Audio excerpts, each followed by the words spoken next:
Well, hello, everybody.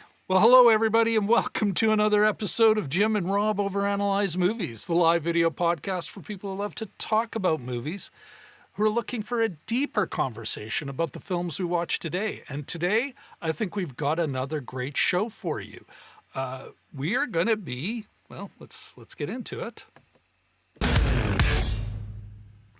That's right. We're going to be talking about the 1999 critical and box office hit American Beauty, winner of multiple Oscars. I'll get more into it. But yeah, that's what we're going to be talking about. We're going to be kind of asking a few big questions about it, including, have we actually forgotten about this film? But first, I think it's time to bring on my co-host with the most, Mr. Jim Chaboyko. How you doing, my friend? Whoopsie. Maybe get the show notes out of the way. That's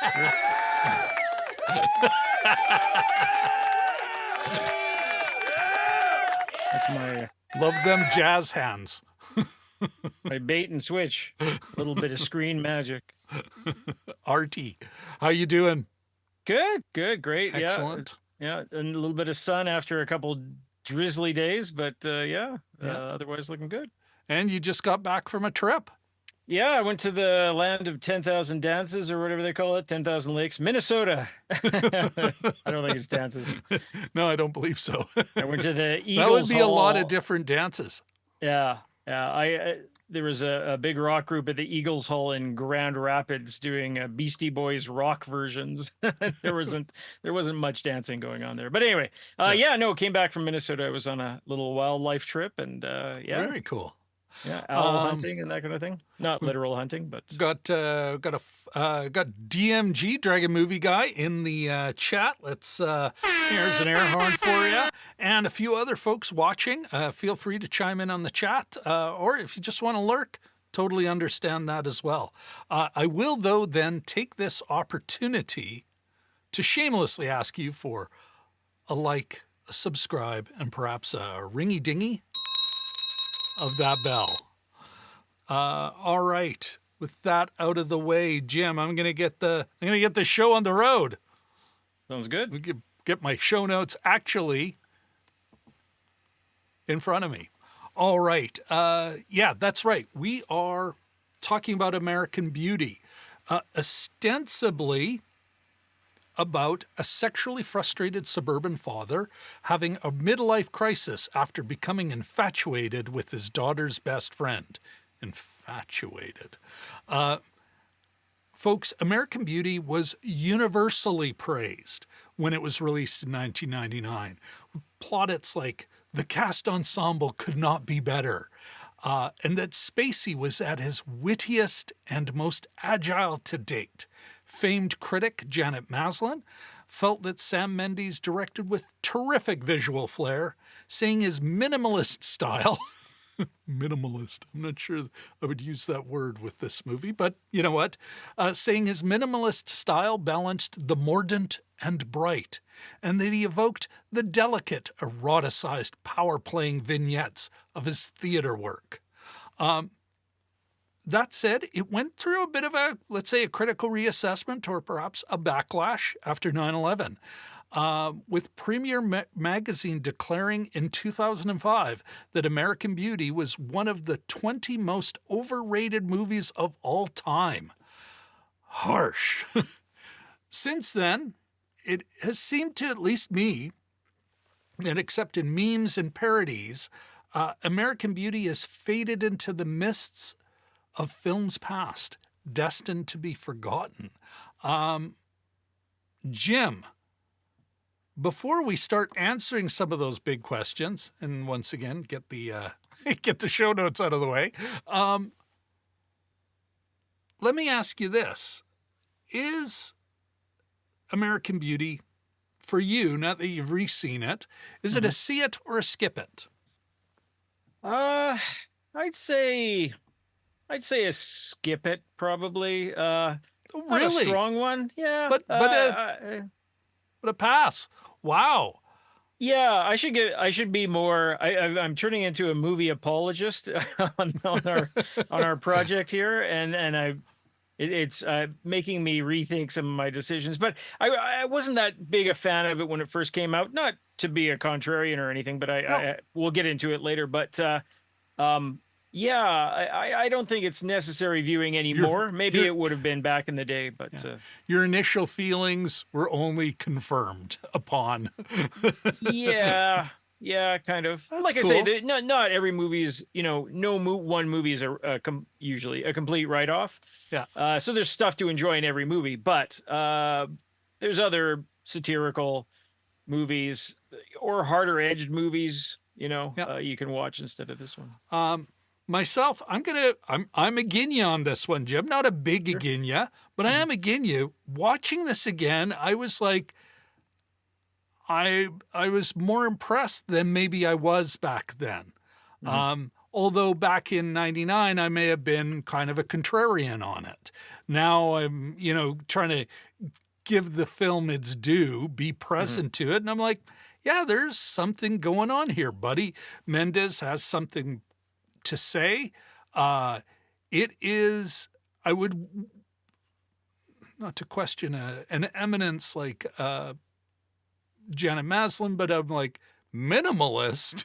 I don't know about that. So I'd say a soft see it, especially it does capture a time, and kind of feeling amongst the, wither the poor upper middle class. Yeah, exactly. But we'll get more into that once we're in the spoiler zone. And yeah, I think that is, oh my goodness. And DMG says in the chat, I'm going to add one more thing to it. DMG says, it's only 25 years later that we truly know how good an actor Kevin Spacey was in this film. Oh, Kevin. Well, he's going to come back, evidently. So you know what? Of course he is. You know what? I think before the DMG, the chat's chomping at the bit. I'm chomping at the bit. But that means, it sounds like you are, Jim. That means we should get into the spoiler zone. So let me ask you my first question for you, Jim. Sure. And I do. Is my original sort of thesis when we were first talking about covering this film that we've kind of forgotten about this flick? Do you think that's true or no, or is the answer somewhere in between? What's your take on that? Not to be, yeah, not to be wishy-washy. I think it's somewhere in between, if only because of a couple things. Usually when you look for some sort of cultural echo that from a particular work, a book or a movie or something, um, with this one, it's the floating plastic bag. And I've read seriously, I've read Yeah, criticisms that say, "Oh, that's simple and lame." Other people, it's been cited in comedy skits. It's been cited in other movies. part of that meme thing, eh? Yeah, so that's one thing that survived definitely. I think the rose imagery and the imagery, the cover and stuff. I mean, it's pretty salacious and pretty easy too. But I think a lot of that sort of the petal rose petal imagery has sort of come forth from that. There's a lot of things. I forgot Peter Gallagher was in this, for instance. So there's things that don't survive. Yeah, The transition. What's even shocking is that the and it shouldn't be shocking, but the women that played teenagers in this are in their 40s now, which is crazy. But yeah, I think there's a couple of images that must have been sharp enough that they still get talked about a yeah, little bit anyway. yeah. And would you agree that there's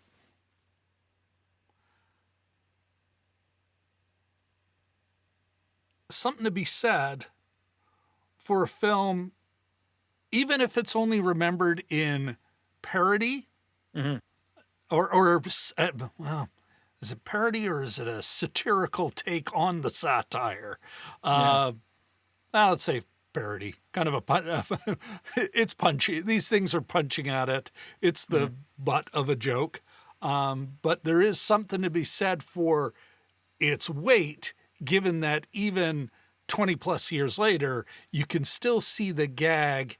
I was recently watching Superstore reruns.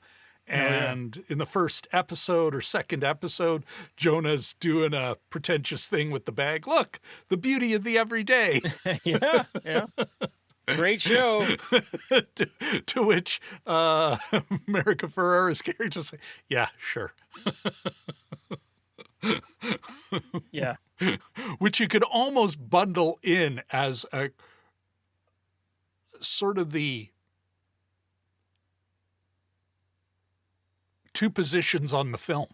Hmm. Um, I would say though, and here I got a chart, Jim.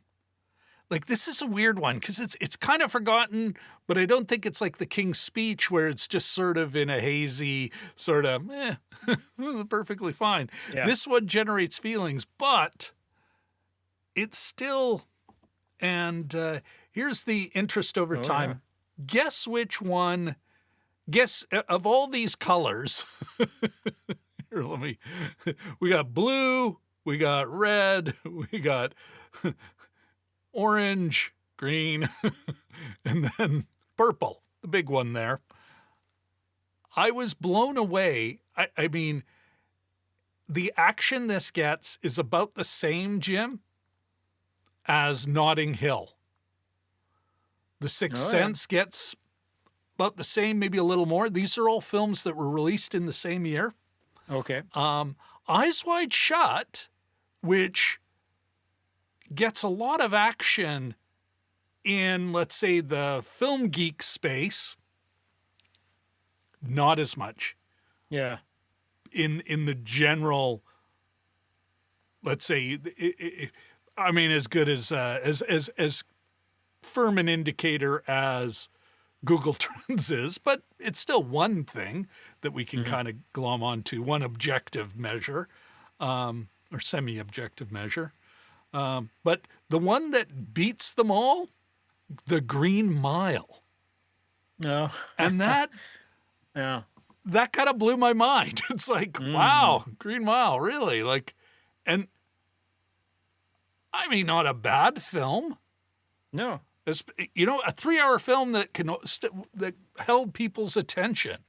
Yeah. We've been through many 3 hour films that are like, oh dear Lord, will this See, ever that's end? that's the problem with American Beauty. It needed a magical black dude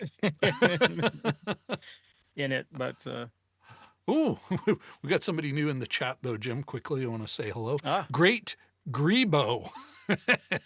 Now that's a name. That, sir, deserves Rebo an shot air first. horn. Great Grebo. The algorithm apparently brought him here. Oh, nice. All praise the algorithm. Thanks, Al.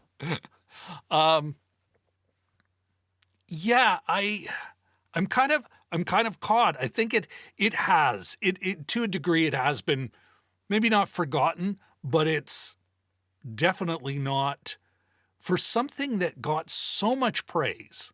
Oh, the prizes, and it made tons of whacks of money for a movie that's about suburban discontent, basically. Yeah, It made tons of money, and it was definitely a water a cooler. hit, Yeah, yeah. you know, and a ton of think pieces. Like, I mean, multiple interpretations. And Mhm. let's see if I can let me pull this up, Jim. I've found a few like this. This article is more than 4 years old, but Guy Lodge, The Guardian. Mhm. In the years since its release, critics have turned against 99's Oscar-winning suburban satire, but it remains a telling snapshot of the time. But he goes on, and folks, I do have links in the description for any of these articles I'm referring to. But he goes deep into, hey, maybe we should be looking at this again. That Mhm. it might be worth another look. Another article I found. Film School Rejects did a great piece. Not really a big fan of a lot of these kind of hyper film sites, but did a great piece on a kind of a capture and what people were saying. But Mhm. even if you just look at the American Beauty, the initial retrospective, like TIFF, Toronto International Film Festival, the big thing. What else did we have going on here? There was one of my favorite critics, Stephanie Zacharek, who is the critic for Time. She wrote an article that basically the deck is American Beauty was bad 20 years ago. It's still bad, but maybe it has something to tell us. Still has something to tell us. So it's funny. Both of that and the Yeah. Guardian article are both, they're sort of unwilling just to totally trash it. But Well, it's the same, but I think the Guardian article is a mirror opposite of it. okay. I think or the impression I got from okay, I got to admit, was I reading every paragraph? No. Well, My that's the quick danger. I didn't. skim Yeah, though yeah. was that it was a positive take on it. You Yeah. know, But I mean, it won Best Picture, it won Best Director, it won Best oh, Actor. Like it was, best screenplay, yeah, like Steven Spielberg. I remember a quote from the time that Spielberg allegedly, when he read the script, said, "Don't change a word," yeah. and that was part of its cultural cachet at the time. No less a worthy filmmaking great than Steven Spielberg says, change nothing in the script. Oh, and this is it. It was a bit of promo, blah, blah, blah, where Annette Bening, in peak actor mode, was saying, I was just so grateful that Sam let me, give my own interpretation to it, and some nonsense about where she changed a line or something. Yeah. It's like so actorly, so promo, so 90s actorly. I don't So think we see DVD extra. This will be informative. This DVD extra. I couldn't believe the script when I read it. It was so good. well, I think they still say that. I think this is a bit of a BS interview Oh, okay. as it was really picking up speed. Yeah. Like it was really becoming this cultural moment. Mhm. And so she's quoted that. Whereas I think performers are a lot more, they speak about the work differently now. Mhm. It's still mostly nonsense. Yeah, I couldn't put the script down. Yeah, exactly. Once my I called agent my agent confirmed. right away, and it's like a Mad Libs thing. It's just I called my blank right away and said blank. I'll make this movie for blank dollars. Yeah. You know. When really it's the second my the second my my agent said I got the part, I picked up the script and didn't put it down until I actually knew it. I mean, it was great. Yeah. Um, Yeah. Alan Ball, I should say, who wrote the screenplay, he went on to make, he went to TV and, yep. in my humble opinion, made a far superior thing, which was 6 Feet Under. Specifically the first season before before the main character started, fretting about who he was banging. Basically that first season was awesome. Like it was just a really great, solid, atypical, good watch. Yeah. Yeah. So, um, yeah. And I thought, And I've always thought that Six yeah, Feet Under is way better than anything in American Beauty. yeah. And he also created True Blood. Oh yeah. You Okay. know, yeah, not that one of those folks that what's the word I'm looking for? Oh, excuse me, terrible belch. One of those folks that goes on wasn't just the one hit wonder. Oh Although I yeah. don't think it's not like he started. Yeah, he started as a TV writer for Grace Under Fire, Comedies. Yeah. Sybil. You know, Yeah. I mean, yeah, this wasn't somebody who was just a rookie, Stumblebum. Yeah. but still to have this huge first feature screenplay hit, Yeah. and then go back to television, which is an interesting choice. Mhm. A lot of now I'm a feature guy. Well, I mean, it was HBO, so it might have been had a little more cachet than, say, a 22-minute sitcom. But yeah, it was interesting. That first season is great. But Yeah. anyhow, Now here's a question for you.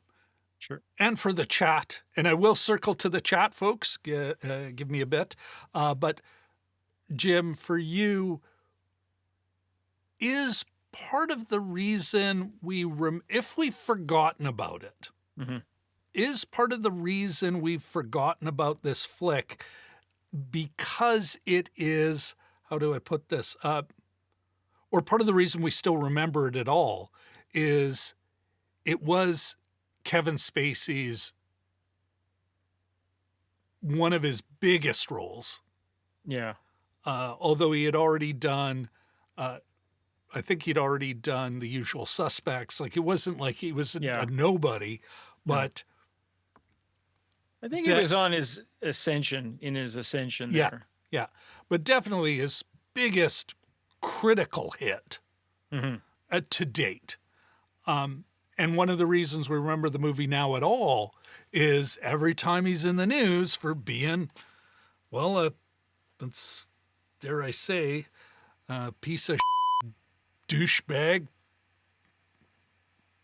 And alleged. No, I'm just kidding. Just kidding. Well, and alleged, you know, Mm.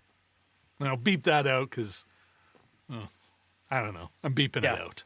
I think people will understand. We'll gather from context what I'm accusing him of, or what I'm alleging he is. I am straight up saying he's a douchebag, but the crimes, the alleged, a Yeah. little different. Unlike a certain former president who, hey, a court of law came out and said, yeah, no, probably is. Yeah. All right, Jim. Mhm.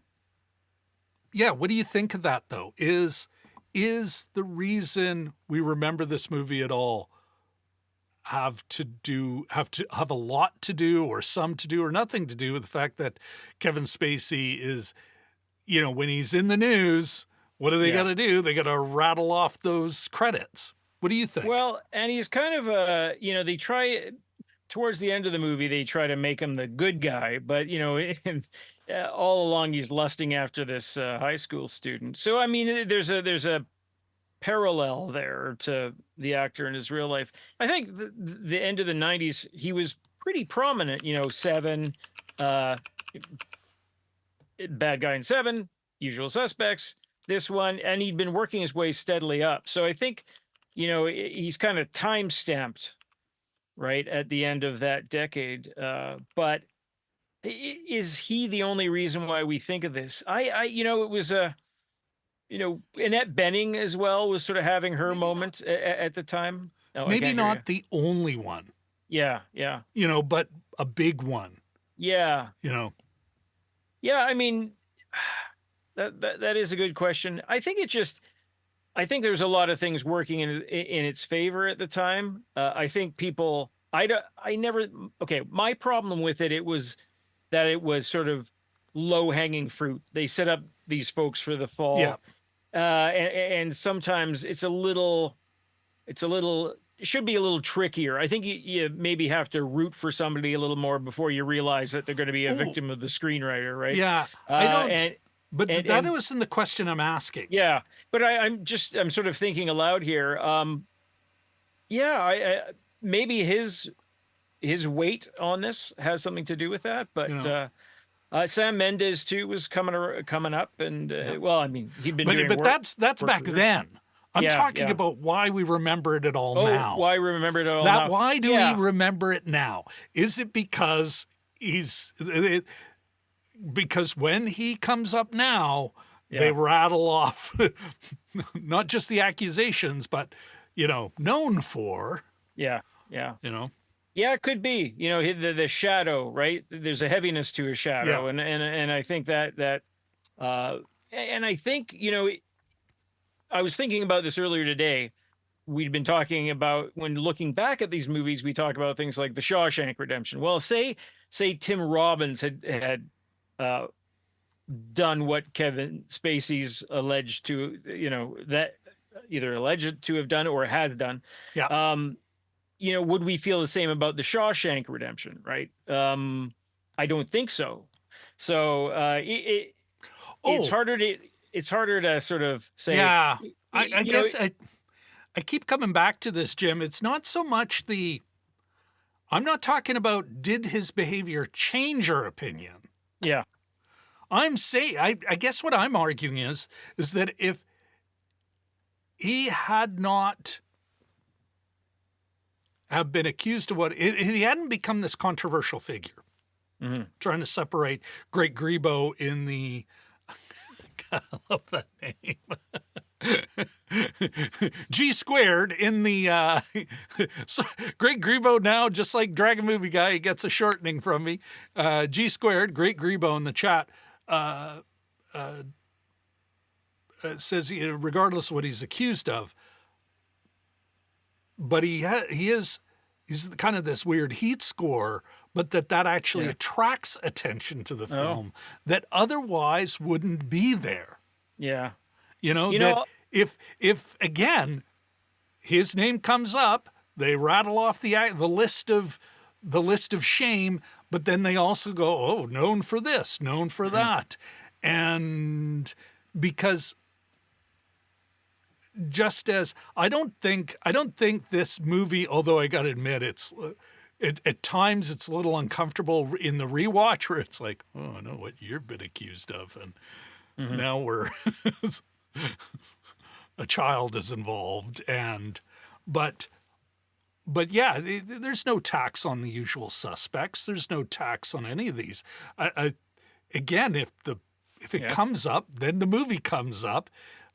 Whereas if he had just kind of continued with an illustrious career, this may have been one of those movies that was in his list, but maybe not considered, Yeah. the best Uh, he'd done or whatever. Do you know the yeah. distinction I'm trying to make here?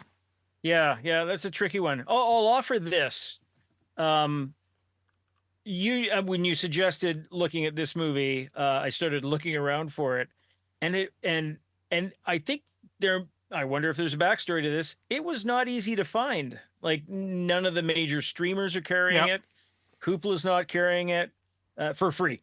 Yeah. Canopy's not carrying it. Our own version of HBO up here, Shaw, like the Yeah. Crave, Crave. not carrying it. CTV movies not carrying it. And so I rented it, not a big deal, but you had to search for it. It wasn't available, nor do you see it on TV ever. So, Yeah. I mean, it could be that that's part of it as well. Like, why is it like that? You can find plenty of other movies. You could probably find Usual Usual Suspects a Suspects lot is easy. easier. Yeah, Yeah. yeah. Which is also, we should mention, he is the main character, but I'd say both of them operate as sort of an ensemble piece, Yep. ensemble pieces. Yeah. So it tricky to Yeah, but find. you can't imagine The Usual Suspects without Kevin Spacey. Oh no, You no, know, no. and Yeah. yes, they were all remarkable. I'm sorry, what did Janet Maslin say? It's the overwrought, almost perfect. Hmm. I don't think it was Janet Maslin. Anyway, okay, so maybe flip it around, but first I do want to acknowledge DMG and Great Grebo are having a great time in the chat, Where are we here? and yeah, let's the big thing though. Great Grebo says something interesting. He's talking about how sorry, get that out of your face there, Jim. 1999 was a great year for movies, and he rattles off like, I mean, I had a number of them in my kind of comparison, especially the Green Mile, which still was like, wow, people are still talking about that. Mhm. But he rattles off The Mummy, Office Space, a small little movie that Yeah. I think is talked about way more now than it was the year it came out. Mhm. The Matrix came out then. All great points, and I think that sort of goes to the heart of my argument about the Oscars. It's like, you know what? It's a moment in time of a Yeah. small town. It's literally this small town really liked that movie at that time. That week. That way, exactly. Yeah. Yeah. That, those couple of months that they got to vote, that's what it is. Whereas so many other movies, and you and I, we've covered The Matrix on this show before, I would definitely put it, maybe we should, I would go so far as to say that The Matrix is a damn near perfect movie. Mhm. Whereas I'm not saying this about this flick. I appreciate that American Beauty is a satire, but it seems almost custom.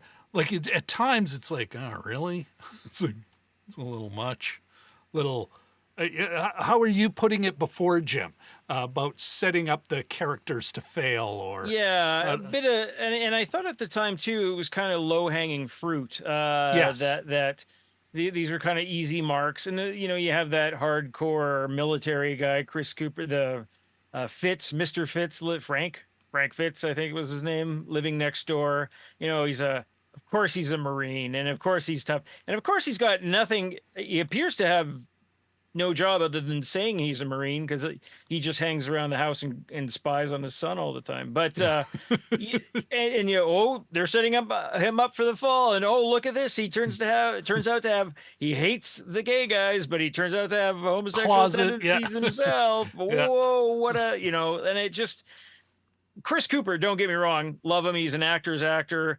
He does a great job with sort of his little breakdown at the end, but as the character stands, it just, I thought at the time, I thought they were low hanging fruit. There's two gay characters, the two Jims, and and they don't use them as all day. lovers in the and there's my neighbor Jim, and there's his lover Jim. Yeah. It's like, oh, that was like a poke in the eye. It's like, and they're not even appropriate. They're not even. kind of used, if only like a little bit of a tuning fork, to show Frank's the Marines' Yeah. reaction Oh, to Mr. them. That's Jaboy. it. Oh, there you Um, are. oh, sorry. And then after that, I think there's a jogging scene where Lester Burnham Mhm. joins them for jogging, and Lester. that's the last time you see them. Yeah. Yeah, you don't see Yeah. them again, and so they kind of use characters a little bit. Yeah, the whole thing is it struck me at the time as very kind of easy Yeah. satire. Yeah. Yeah. Well, I do like at the beginning, at the very beginning, you see that little bit of a pretentious video of, it was Thora Oh yeah, Birch's role, Janie, right? Uh, yeah, And or would you kill him? Because they do play a bit of an ambiguous kind of who killed who here. Uh, although mm, I always thought it was the way I read the movie the first time around was it's like, well, it's Cooper, you know, yeah, but now watching it the second time around, I got to admit, I don't care. It's it's a weird, I don't know, Sunset Boulevard kind of. It's yeah. basically a guy telling his story, his sad sack Mhm. story, and but it isn't. Notwithstanding the end, it doesn't actually seem. It's not structured as a tragedy. No, They give him a redemption arc, like he in a. So it's not a tragedy. It's not a. You're left kind of feeling, well, what the hell is this movie? What is the mhm, real point here? Other than to say, hey, yeah, suburban life. It's almost like if Modern Family had come out before, which is definitely, my goodness, life is pretty good in the in the burbs. For this affluent, my wife doesn't even have to work. this could have been like a critique of that, but it isn't. Mhm. It's Yeah, really kind of hard to get your mitts around. And I say this even while saying it's like, yeah, I'd still say see it soft because it did capture a mhm, moment in time, and even as an example yeah, of here, this is what the Oscars thought was great, and this is why you shouldn't listen to the Oscars because you need 20 years to kind of go, oh wow, that's a mhm, great movie. That isn't, because neither of us have said, boy, it was great, and just undeserved criticism. yeah, yeah. You know? Yeah, Um, they should do that. Have a retrospective Oscars. Like, here we are in 2024, honoring the films of 2004. we, Jim, should have a Yeah, retrospective Oscars. yeah, That's yeah. that will That's be actually not a bad maybe idea. next Write that year's one down. next year's thing where we say, will this movie be remembered? And then we'll do the retrospective Oscars. All right. Mm. Jim, then let me flip the kind of the question around. The question, did we forget it? Should we forget it? Is this a movie Mm. that should just drift off into the past? I don't mean a la Egypt, scraping the last pharaoh's names off the Yeah. monolith, off the temple, But yeah, is this something we should really just kind of let it drift off? What do you think? Yeah, you know, and I think it's And that something I goes for just the took a chat quick. too. Sorry. Sure, I just took a look at the great Grebo's G squared comments, and I think he was talking about. I don't have my YouTube thing open right now, so as to allow me to concentrate on the conversation. But I took a quick look, and he said something about it was documents. I'll paraphrase badly. Documents that time. It's Yeah. so for me it is, and I guess I should look at it as a sort of a culturally historical document, if that makes any sense. Yeah. And Makes I'm total sense to me. Yeah, and I don't think anything should really fade except maybe Birth of a Nation. But even that, I think, has some things to show us to illustrate some things. But Well, it was an yeah, important part of film history. yeah, yeah, I'm and I even think. Go ahead. no, you go Oh, ahead, but I've I got was something on sure. this subject. Continue. Sorry. So yeah, I mean, I think it is remembered. A few, like almost as if a dream is remembered. There's Yeah. little elements of it, like a lot of these things, right? I think we'll be talking about Lord of the Rings for a long time because I see it a lot on Twitter and Yep. in sketches, and Oh, yeah. comedians refer to it and people do impressions still. And And I these are think 20 that's year old. almost like Star Wars level Yeah. cultural Yeah. impact, So I whereas think a this lot of. was a cultural impact amongst the intelligentsia, because it was a hit. It made a Yeah. ton Oh of yeah. money. 3-0, like, I think I read over 300 million, and it Yeah. didn't cost that much to make. So, but I think it exists in sort of little sort of dreamlike images. Yeah. So I think it's still around to some extent. And should we let it, should we put it on the ice flow and send it away? I don't think Well, so.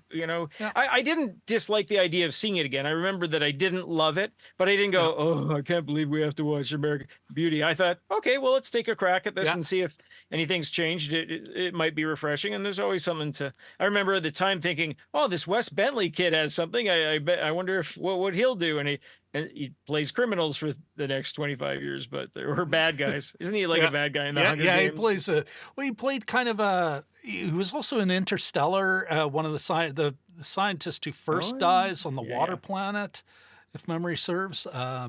Yeah, he I'll have was in the to, Hunger Games, the first Hunger Games, and that. yeah, Yeah, he's a working actor, making a yeah. living. Mina Savari, um,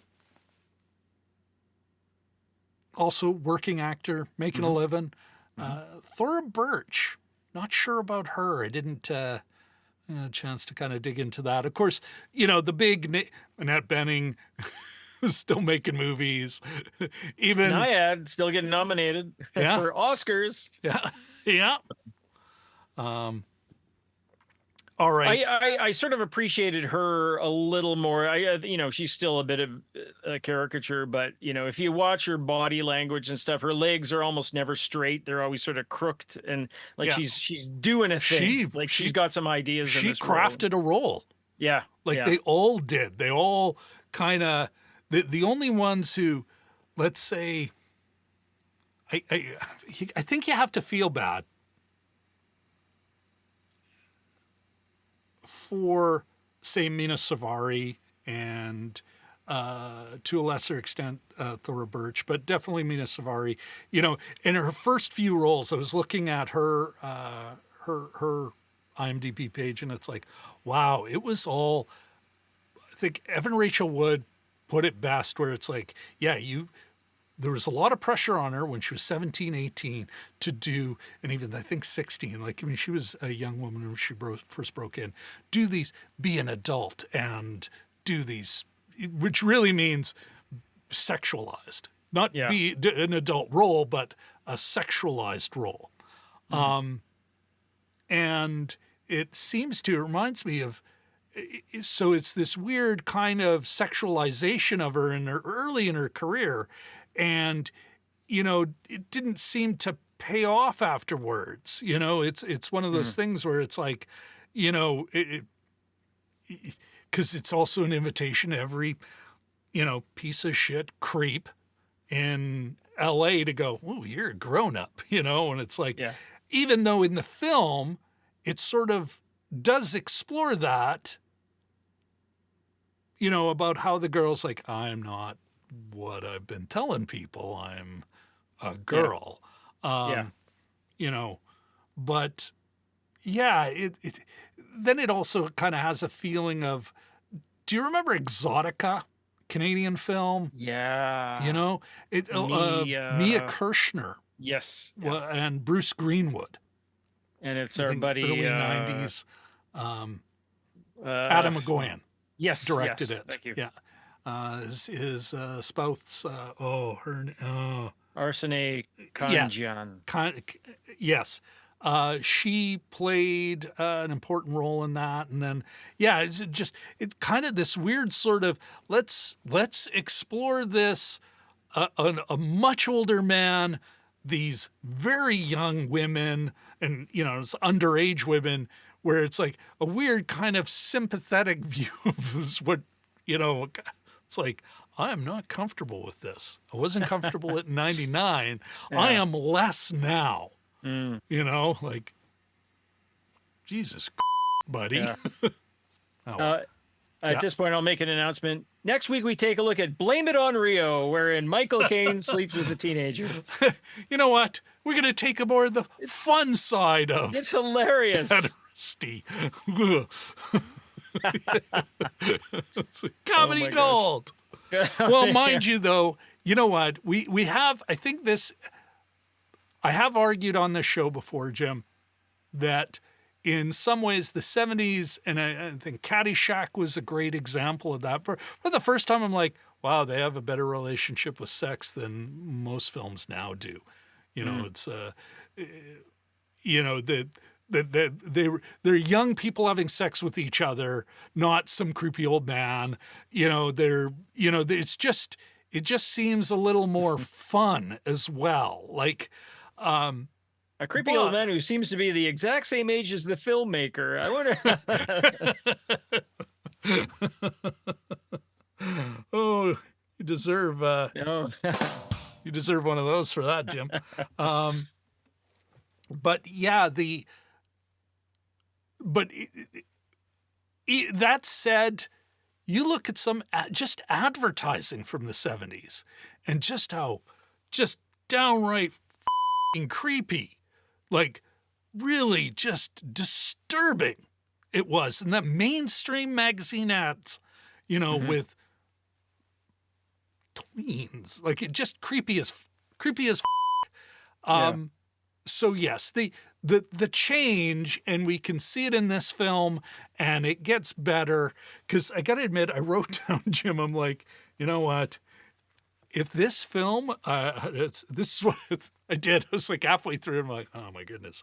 If this film was black and white and French, we'd still be talking about it. Be on that film and sound list in the top 20. Yeah. Your buddy there would be going, I prefer French beauty. Belgian beauty. I ordered my Criterion CD already. It's a 7-disc set. Yeah. All right. Before I go to the chat, I'm going to once more, almost like this is shameless, Jim. Before I go to the chat, I'm going to once again ask everyone for a like, a subscribe, and let's not forget a ringy dingy of that bell. Sounds out of tune.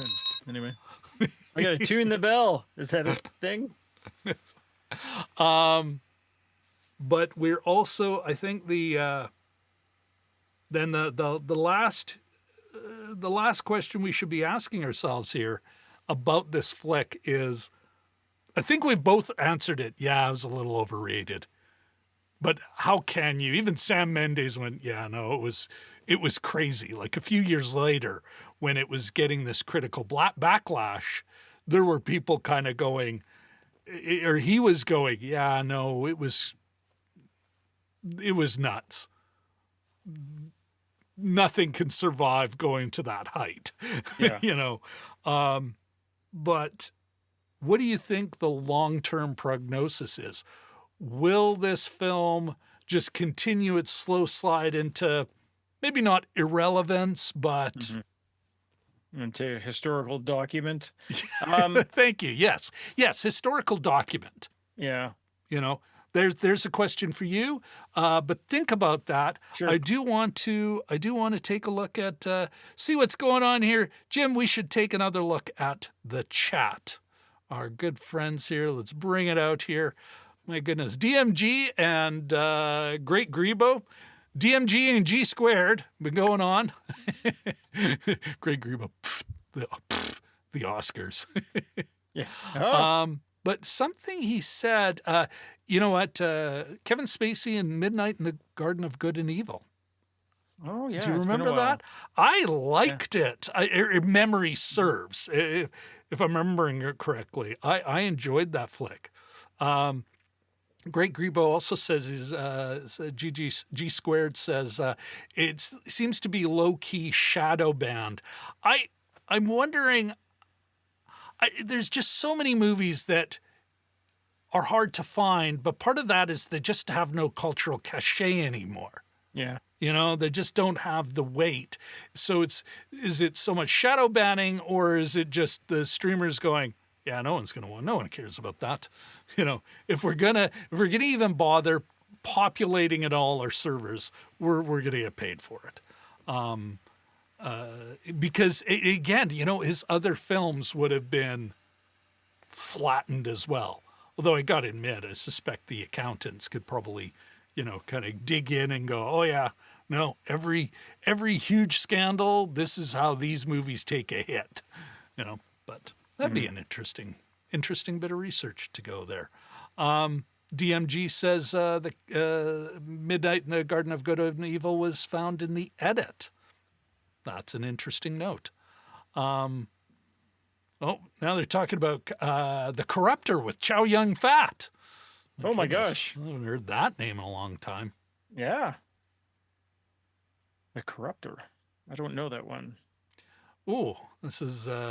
But he says, I think if Spacey hadn't been accused of all the creepiness, that American Beauty would have been forgotten in a more permanent sense, or really would have no spikes, you know, Hmm. in the graph. Um,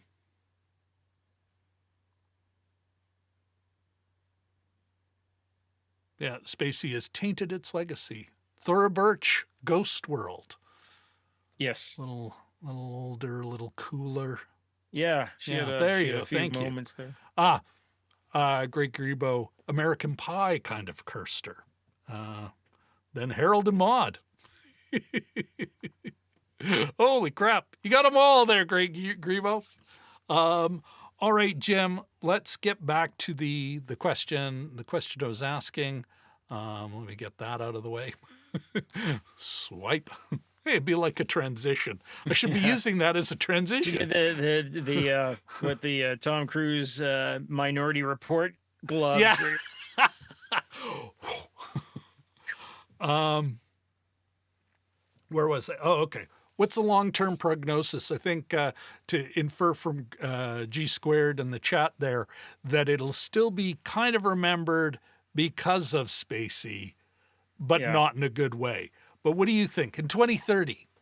You know, You know, as much as we talk about the Oscars and sort of you know, argue against them, they do have a power. They're a stamp of some sort. yeah, So that instantly gets you some legitimacy. It doesn't mean that the Criterion folks are like, you know, dying to throw it on disc yeah, and do a bunch of special features. But you know, I think that despite all our sort of arguments yeah, against it tonight, um, I think that those Oscars do lend it a sense of legitimacy. So it's always going to be there. It's always going to have been the Oscar winner for no, you're 1999. right. Yeah, So that I think alone helps it out, as well as the notoriety. And you know, Sam Mendes isn't a you know a wallflower either. oh, He's had no. a career and it's been an important part of other people's careers too. So Alan Ball, you know, including so I think there'll be some place for it. I don't know if the kids will go rushing to see it at any point. Like it's not on my son's list or my Yeah, daughter's list. I can tell you that. yeah. Although I got to admit, I hear it just occurred to me as we're chatting about this. You see some shots in this, and they are like so studied, Mm, so structured. I am a little surprised. Let me see if I can't bring one up. sure. You know, Just while you're doing that, I should say I've read pieces, just scanned pieces. I try not to read too much because I don't want it to like inform what I'm going to say on this show. So I try not to, you know, yeah, dive too deeply into it. But they were even like scoring off, they were even, criticizing the composer for Of that course. score. Not everybody, but a few people. So, it gets it from all sides. And it could be that the big winner always does attract this, attention as well, just Here's by just by virtue of the fact that it won a bunch of stuff. all right, let's see if I can. Here's one of the shots. Like it is a key scene at the beginning of the film. Mhm. Not quite the trigger, but that it kind of sets up a lot of the tension, the problem, all the problems in the family and everything. And it's Mhm. kind of beautiful. Like it's kind of a beautiful tableau. It's like, get all pretentious Mhm. now. And there were a Well, number there are the of roses. again, but there were like a number of moments like that where I go, wow, that's some fancy filmmaking. Yeah, nicely shot. There was a nice little sort of, when I try to do like photography, do photography. um, there was the shot of when Ricky and Lester are sharing a joint outside the function Yeah. at night, where Ricky's a waiter rather, and they're sort of lit from the side, and it's sort of a perpendicular shot. The doors here. There's a lot of negative space, and then there's the two characters. Little shots like that I sort of dig Yeah. from time to time. So yeah, it was good looking movie in places, and Yeah. But also there is a great, actually, now I'm going to, as much as they're noteworthy, it's also one of those things where it's like, yeah, that's why cinematography doesn't make the movie. mhm, I mean, it's still the storytelling. yeah, Do we care about these characters? Do we, you know, mhm, or even if we dislike them, like I going back to what we were talking about before, Jim, some of these more problematic films. Uh, I recently started watching Gone with the Wind again. yeah. Um, Thank you for Dear your service. Lord. Like, I mean, what used to be, I don't know, correct me if I'm wrong, when we were younger, Jim, that was almost as big a regular TV watch and and I'm talking like primetime television Mm. even, uh, but as regular TV watch as The Sound of Music. Oh yeah, That it would come out, it'd be a big, you know, worldwide film event, the way yeah. the networks would describe it. And it is like the very first, like it's horrific. We Mhm, will only mhm. remember this time in in our dreams, a time of knights and their ladies fair, of masters and slaves. Do not look for this time. It will be only remembered in a dream. And it's like, How sad. It's like holy, Camelot. it's like, dear Lord. Yeah. Yeah. No, and to At the the point same where, time, I'd say as if you're a student of film, it's a thing, and you kind of have to watch it because this is also an important moment in film. yeah. You know, it's also incredibly long. Like, And 30 like, plus years later, Carol Burnett, they were still making skits about it. Quite famously. yeah, I was too young to watch it and understand it contemporaneously, yeah, but they're out there. yeah. But and this is what the point I was going to make based on what we're talking about. Scarlett O'Hara is just a nasty little piece of work, a self-involved little piece of work, all the way through the film. But she is compelling to watch. Mm, You're just like, when she is on the screen, you are just, what is this nasty little piece of gonna do next? mhm, And whereas I think in this film, maybe that's one of the real storytelling things it lacks is, did you ever feel like what's going to happen next? Did you ever kind of go, wow, this has got momentum. What's going to happen next? What is he going to do next? Yeah.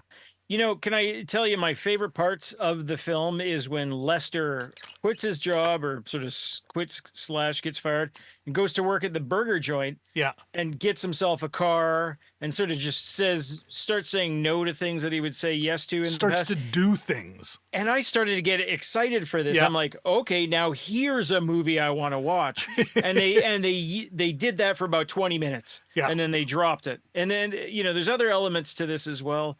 The girl's friendship, I thought, was sort of was amongst the relationships that most rang true, and the difficulties and the tensions there. I thought that was interestingly done. And both young women had, I thought, fairly well-drawn characters. Even the sexpot Mina Suvari, there was a sort of a worldliness there, whether or not it was a mirage or just something she was trying to put on somebody. But which so I totally bought. Like, I mean, what is that urge of a young girl? Like, I mean, we grew up with them.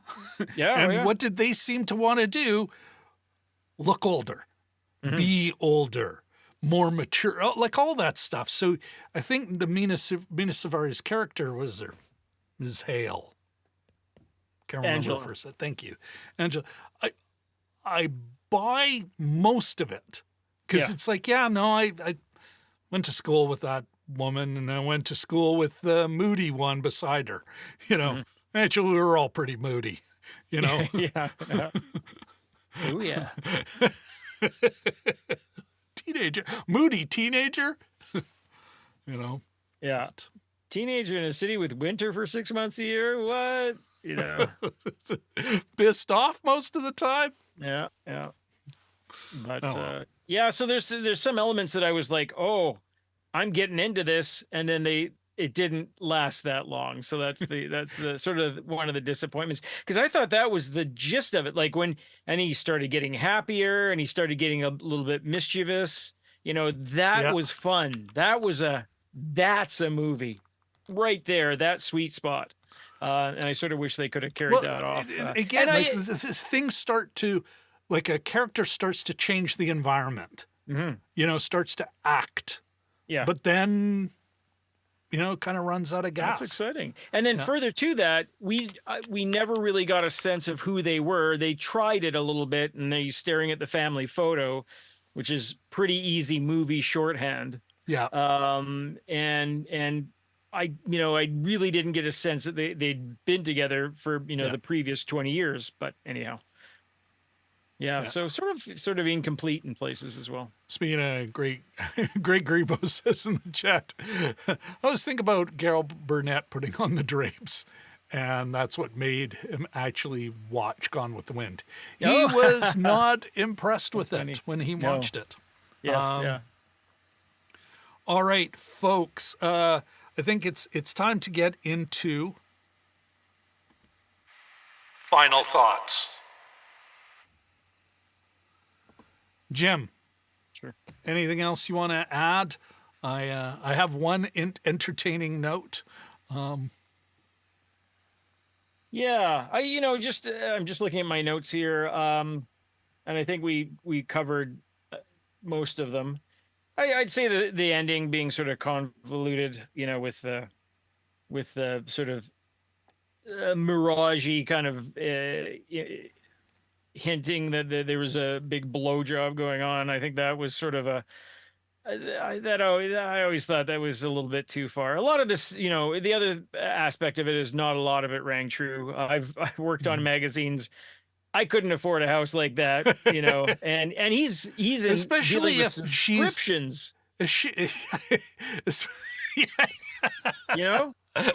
So, and you she's have a lovely home in a lovely part of Winnipeg, Jim. But I know that, it does not have an attached garage.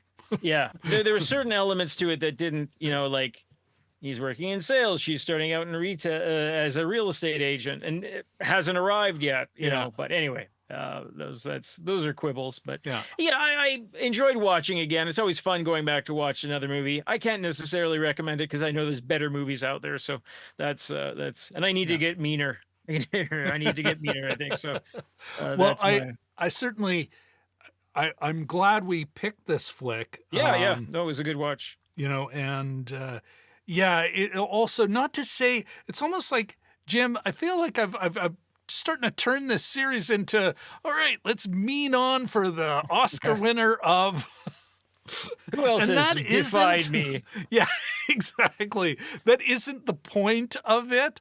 Although I got to admit, and this is, you're absolutely right, Jim. The Oscars is like Pharaoh has chosen, okay, it may be King Tut, a nobody pharaoh that nobody cared about at the time, but this nobody pharaoh said, no, this is the thing I want in my tomb, is this, you know, selection of maybe not mediocrities, but above average films, but not necessarily the most amazing films that came out of the year, but what Pharaoh liked. And Yeah. therefore it gets that memory because it was something out of Pharaoh's tomb, you know? But as Great Grebo and DMG were talking about, films that I would say have infinitely more impact and just better. Like, as far as just like, I'm not saying that this has nothing to say. Like I said, it's still a soft see it for me, especially as a historical document. But yeah, there are better films if what you want to do. I let me put it this way. I would not recommend this film. It's like, you know, you can have a lovely evening with the movies. It's like, no, it's going to be weirdly disappointing. Yeah. One more thing I did want to note in my research on this flick, Jim. Oh yeah, you said you had another nugget there. Yeah, it's darkly hilarious. Let me see if I can't bear with me. While you're doing that, I'll enter. You brought Egypt up a couple times, so here's another Egyptian element. You're right. This is May Day. Oh, my Oh, goodness. who's that? She's looking right at the look at the Yeah, blue light. just Wow. like, what the hell is going on here? Why am I seeing myself? Am I getting paid for this? Actually, No, more, don't walk across I'm the okay camera. with seeing myself. Who are these other two morons in the frame? Exactly. Huh? Come see me when you're done. Okay. But here is apparently April 2000, right? Oscars time, right? I think the Oscars had already happened, but April MTV Movie Awards. You remember those? Yeah. Uh-oh. They initially nominated it, American Beauty, for their annual award for Best Kiss. Oh no. I you not. Best kiss between Kevin Spacey and Mina Savari. Oh no. Did they get slime So though? gross. Oh my gosh. Anyway, but apparently DreamWorks rejected MTV's request for a clip, stating that they did not want to glorify the, quote, inappropriate, close quote. Of course, what we would probably characterize now as the criminal. Yeah.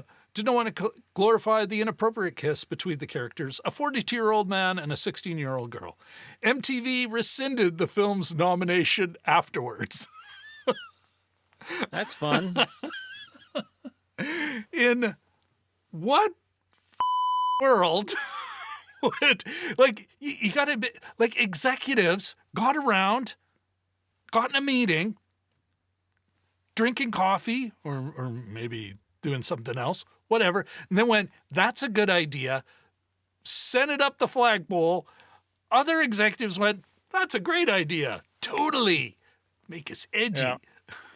Controversial. It's like Romeo and Juliet. And then the filmmakers, the ones who shot the thing, went, that's inappropriate. Yeah.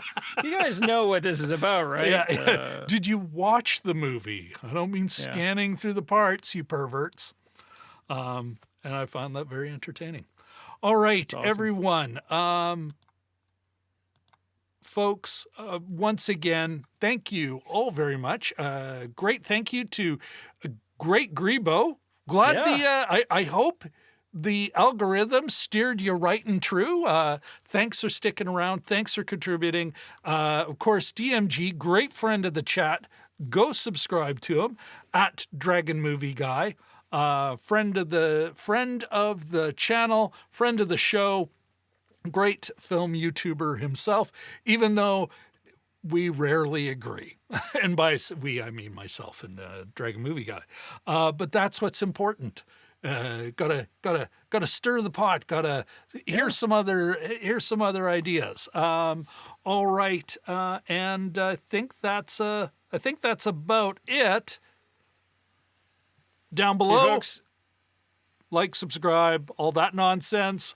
Over here, YouTube will suggest something else you can watch, or of course, I think we got our whole Jim and Rob Overanalyze Movies playlist. Thanks. Peace out.